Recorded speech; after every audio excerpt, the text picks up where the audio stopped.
I mean, like I went about 3 months ago, I had a paddleboarding lesson. Wow. There's no way without this weight loss that I would have ever got in my bathers, let alone up on a paddleboard. Good morning, everybody. Welcome once again to another episode where we bring some of our stellar patients who have used the change that they have experienced following weight loss surgery, not just to lose their weight, but to actually influence every aspect of their lives, such that they can be a role model, they can be an inspiration to others. Today, I have Jenny with me. Jenny, thank you so much for being on this interview with me. I really appreciate that. And I can tell you this, that you sharing your journey with me today and sharing it with others is a act of courage, because I tell you, I have been practicing in this space for over 2.5 decades, and I recognize that people have a lot of hesitation. They have a fear of being judged. So I really commend you for spending some time with me to share what has been your journey over the last maybe 18 months, maybe 24 months. So I thank you so much from the bottom of my heart. Thank you. What we're going to be talking about today is some of your journey and how you've used this tool of weight loss surgery to create a shift in your mindset, because that is the true success in my viewpoint anyways. The true success of weight loss surgery is that you've used surgery on your abdomen to change your mindset. So Jenny, thank you so much. And can I begin by asking you, share with me a little bit about what has your journey been so far? And I believe you had your gastric sleeve surgery in July of last year. Correct. Yes, I did. Awesome. So, since then, just before the surgery, I had my first psych appointment, because that was recommended by you, because it was to do with my mindset. It is still probably a daily struggle in terms of making the right decisions, and I don't always get it right. I still have my self-sabotage and my emotional bad habit eating sometimes. But, I suppose I don't sabotage myself and then go, oh, I've done it for the whole week, I may as well just eat everything for the whole week as much as I can, and then start again on Monday. I sort of acknowledge it, take responsibility, and, move forward and make a better choice the next time. And can I ask, Jenny, sorry to interrupt you there. How was it prior to surgery? Was it the same thing? Was it the same approach? How would you handle things differently prior to surgery? Well, before surgery, I would, have a bad day, eat chocolate, lollies, chips, whatever I wanted to, because I was either having a bad day. I eat mainly out of boredom more than anything else. And I recognise that. That's what I've recognised now. But I would go, I've just wrecked my diet. I'd beat myself up about it. And then I'd eat everything that was horrible and terrible that I could, and almost gorge myself, binge myself, because I could start again on Monday. And so if it was just Tuesday, it would be 6 days of horrendous eating, because you'd start again Monday because you've wrecked it anyway. But right. So you would go from a week to week, and for you, the week would start on a Monday, and Correct. You'd say, you know what, I've wrecked this week, let it go by, let me start again from Monday. So that was Correct. And can I ask, why were you doing that? I'm talking about the Jenny prior to surgery. I don't know. It was almost like a procrastination, I suppose, because then I could keep binging myself. I don't know. I haven't gone into the psyche of, whether it was to do with abandonment issues when I was younger or what, but I've always had a weight issue. I've always yo-yoed. I've always died. I think it's the diet regime that we live in. Since I've had all the psych appointments, since my surgeries and stuff, I've changed a lot of my perspective. She's made me see things in different ways. There's no sort of such thing as good and bad food. There's just stuff that's more nutritionally sound than others. That we do at Christmas time, I sort of gave myself permission to, eat the wrong things and things like that, or have some drinks or whatever. But it's not about giving yourself permission. There's nothing wrong with that. That's that diet regime talking about, restriction and giving yourself permission for certain things and then feeling guilty about other things, and that sort of never eventuates anywhere. You end up in this yo-yo cycle of, you know, diet restriction, then off the diet, then on the diet, then off the diet, and it's sort of, and trying all the different diets and fads and things that happen to be around, but never actually being able to maintain anything to a healthy level. Yeah, and I think what you've used some very powerful words there, that, you know, we live in a diet culture, and that is so true, that like almost every person that I come across has been on a diet for some period of time in their life, and usually they've failed it, which is the sad part. You know, usually you fail the diet. Because the thing is, a diet is like, and I'm reading a book at the moment, I'm about quarter of the way through, called Atomic Habits. Yes. And it's got some really powerful, and I've got that book. My favorite saying so far is the plateau of latent potential. Yeah. And that really resonates with me about, you know, because we all have these goals, and we, you know, like we might want to run, and we have a goal to do that marathon. And as soon as we do that marathon, we tend to slack off and not do anything. We don't keep up with it. Or we have a goal of a certain weight that we want to get to. And when we get there, we stop everything we've learned. And then we wonder why we've put weight back on again, because we just have a goal. Whereas the goal plateaued. Yeah, that's right. And the goal shouldn't be that shouldn't be the end result. It's just one of the ways one of the paths in the journey to get to continue. Yeah. And so, Jenny, can I ask, what was your weight? What was the highest weight that you had reached that you can recollect prior to thinking about surgery?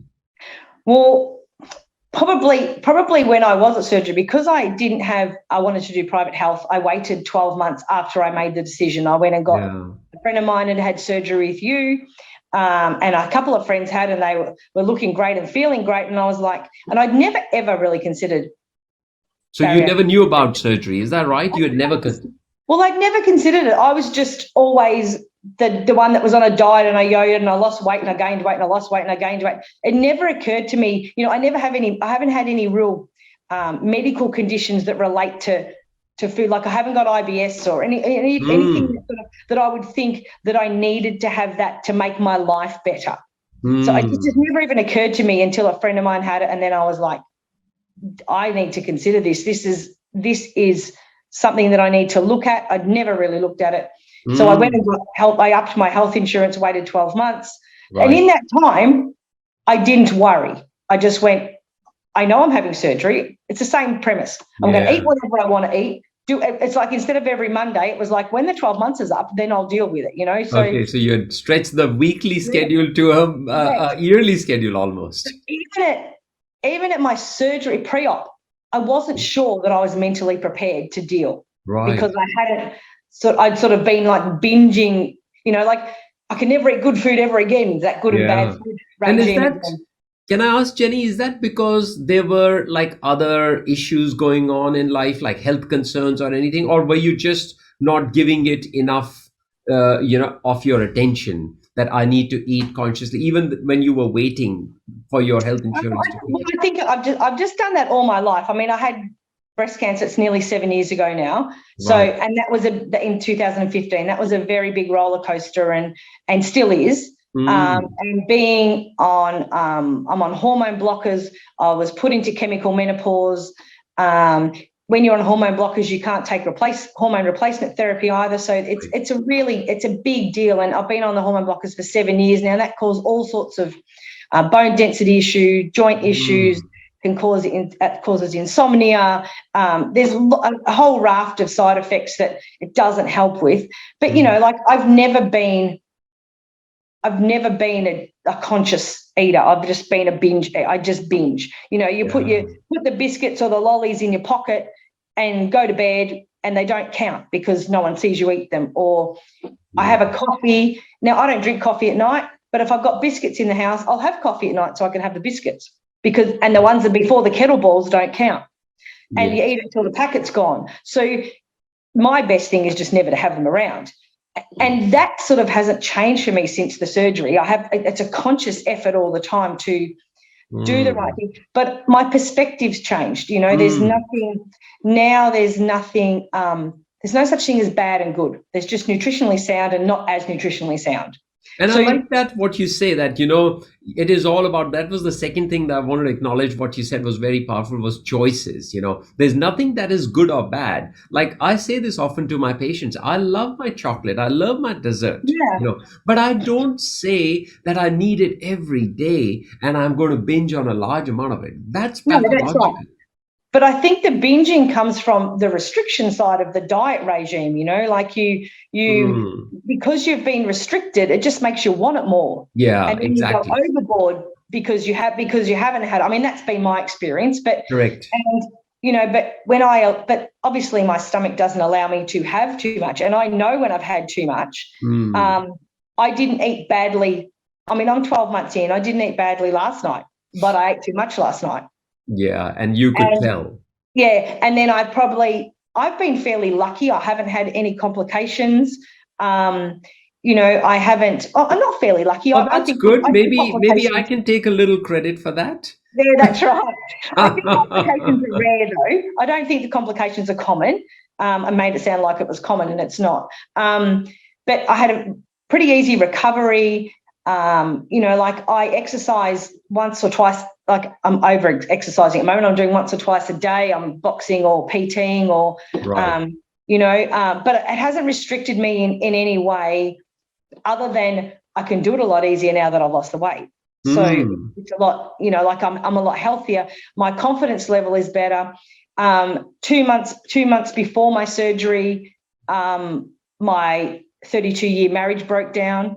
That was really hard. So as well as dealing with this whole change in mindset, and I think that's probably why I haven't come as far as what I would like to think, is because I've had to deal with this relationship breakdown and working out who I am and who I am after 32 years and who I have been, you know, since then. Because being married to a narcissist has, you know, like taken its toll, and it's a form of PTSD. And I've had to deal with a lot of things that I've never ever recognized before.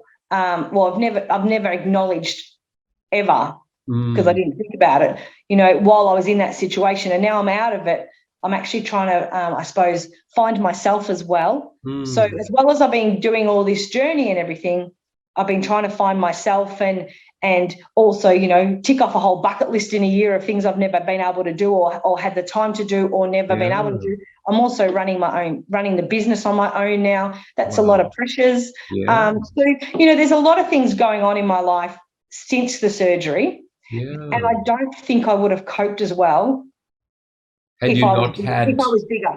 Yeah. If I was bigger, I think I just would have been even bigger, because I would have just eaten. I would have eaten my way through my boredom, my loneliness, everything. So, and I think, Penny, it's very important, just to build on what you've just said, is, you know, it is really, if you boiled it down to the bottom line about surgery and about weight management and all of that, it's really a journey of self-discovery.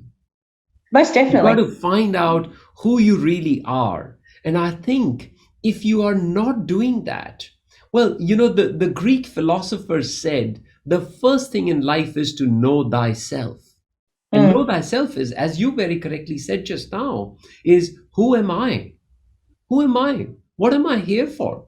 Is this all there is, that I'm struggling for whole my life with dieting and developing health issues, relationship issues and all? Is that all there is in life? Correct. So I commend you for firstly sharing this with us, but also importantly recognizing how you are now in a position to kind of, you know, actually create a transition in your life and do things that are on the bucket list that you just said that you had never imagined you would do. Well, that's right. I mean, like I went about 3 months ago, I had a paddleboarding lesson. Wow. There's no way without this weight loss that I would have ever got in my bathers, let alone up on a paddleboard. I don't even think would have been able to hold my weight up on the paddleboard. You know, I box several times a week. Good on you. I do Zumba. You know, like, so there's a lot of things that I do now that I wouldn't have.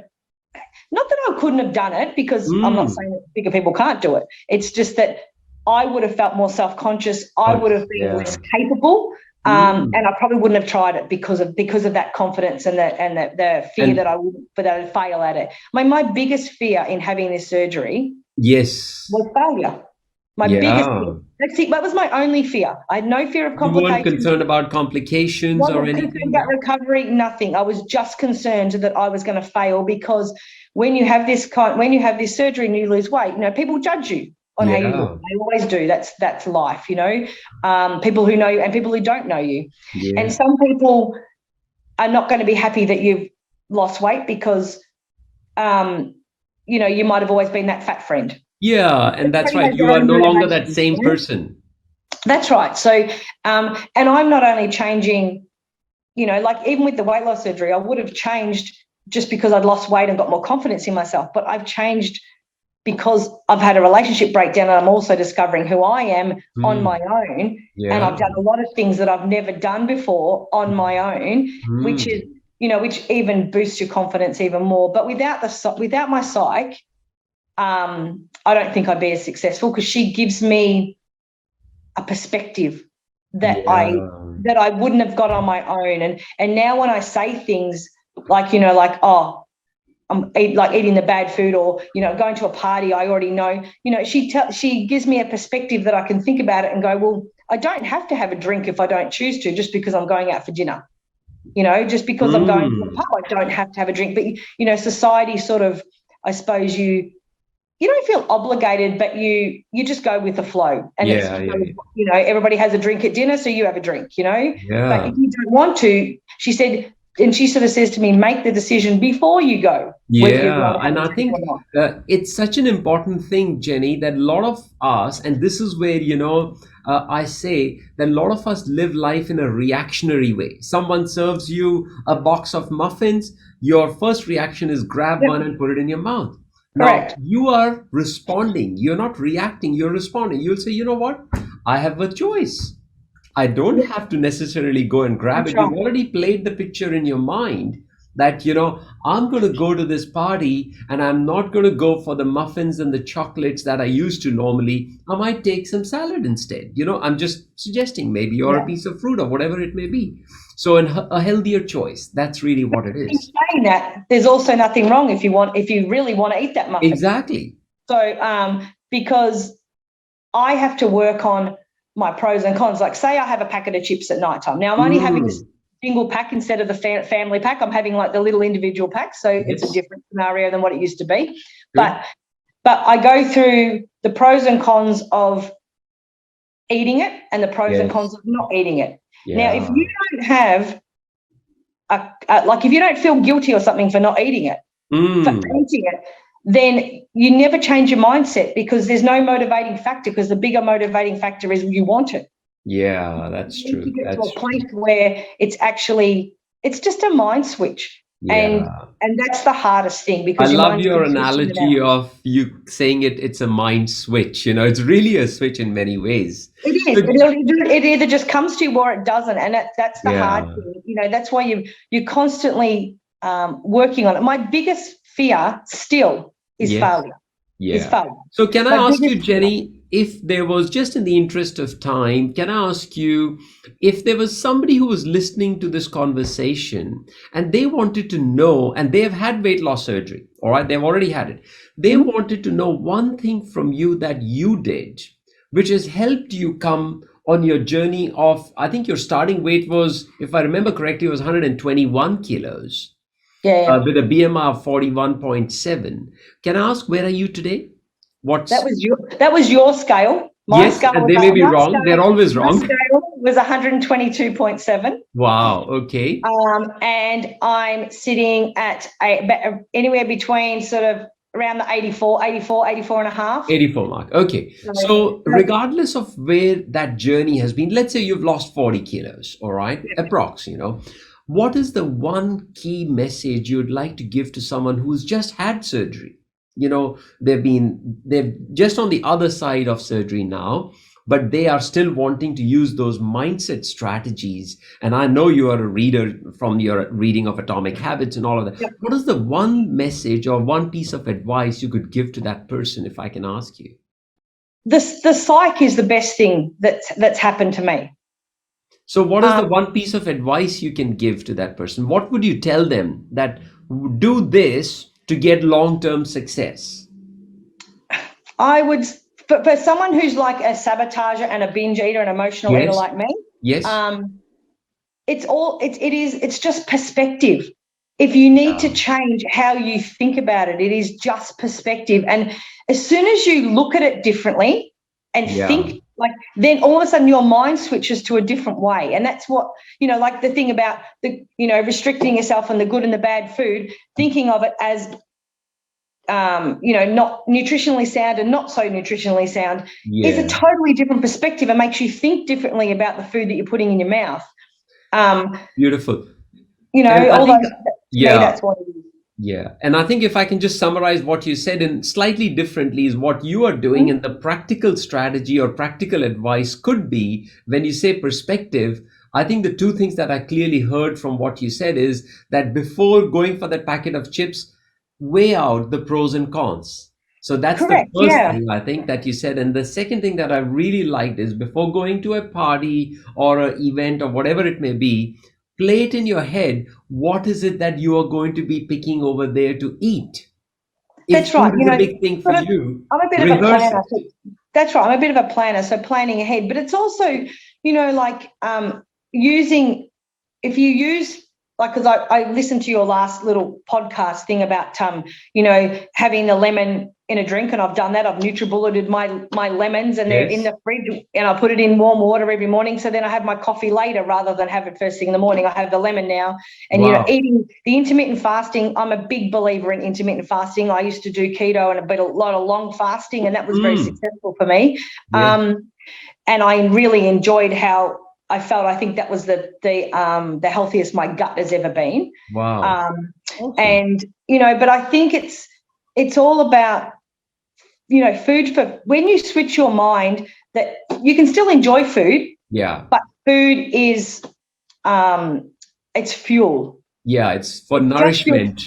We tend to reward ourselves with food. Food is a big part of our social culture as well as drinking. Yeah. And we need to be able to reward ourselves with different scenarios, like clothes or an outing or different scenarios. Experiences. And then you utilize the food. We can still enjoy it, enjoy our textures and enjoy the color and things like that. But we need to have, to be primarily viewing it as fuel for our body. And we wouldn't put the wrong kind of petrol in our car because our car wouldn't work as well. So we need to be not putting the wrong kind of food in our, even though I still do, because a car doesn't have mental emotions, but we do. I still, if you put the right thing in your body, majority of the time, it'll heal itself. Exercise and do the right things by it. It'll do the right thing by you. Yeah. Now, Jenny, I think you're exemplary in actually how you are showcasing, and you're not showcasing in an arrogant way, but by doing the act, by doing it, and you have got your challenges, as we all do. So we're not saying that we are perfect. We are working through this, but we are now incorporating these different tools. So that's fantastic. Jenny, if there's anybody who's listening to this and they want to kind of just reach out to you for just some, maybe some connecting with you or getting inspired by you, is there a social media platform or something that they can reach you out? Or they can look me up. I'm a member on your support group. Yes. And then they can find me and they can message me through Messenger. Beautiful. So do you think are we okay to put your Facebook details on that? Fine. Awesome. Yeah, no problem. No problem. Lovely. Jenny, thank you so much. It's such a delight speaking to you. And I'm really excited to see those things on the bucket list that you're going to be doing, in the coming years. I just have to be more fuel orientated than binge orientated, and it's a constant battle, but I'll get there. That's so good. So good, Jenny. Lovely to speak to you. Thank you again for your time. No worries. I really appreciate it. And keep shining.